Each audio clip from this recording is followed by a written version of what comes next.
হঠাৎ করে চিত্তরঞ্জন যেতে হলো, কিন্তু কেন? চলো তোমাদের সাথে আজ সেটাই শেয়ার করি তোমরা সবাই ভালো আছো? তাহলে ঘুম থেকে উঠে একটু বাড়ির বাগানে হাঁটাহাঁটি করে ব্রেকফাস্ট কমপ্লিট করে নিয়েছিল এবং চলে গিয়েছিলাম লাঞ্চের প্রিপারেশন করতে। আজ খুবই সাধারণ রান্না করেছিলাম, যেহেতু আজকে বেরোনোর তাড়া ছিল একটু, তাই রান্না করে স্নান করার পর লাঞ্চটা কমপ্লিট করে নিয়েছিলাম।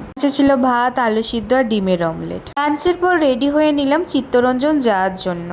এরপর ট্রেনে করে জগদ্দল স্টেশন থেকে চলে গিয়েছিলাম নৈহাটিতে। নৈহাটি থেকে ধরলাম বালিয়া এক্সপ্রেস। ও ট্রেনে উঠে সুন্দর সুন্দর সিনারিও এনজয় করছিলাম আমরা। চলন্ত ট্রেন থেকে গাছপালা আর নদী দেখলে মনে হয় যেন ওরাও আমাদের সাথে যাচ্ছে। এই সুন্দর প্রকৃতিকে উপভোগ করতে করতে আমরা পৌঁছে গিয়েছিলাম আমাদের ডেস্টিনেশন চিত্তরঞ্জন, আমাদের কাকার বাড়িতে। ওখানে কাকা আমাদের জন্য ওয়েট করছিল। কাকার সাথে চলে গিয়েছিলাম কাকাদের বাড়িতে।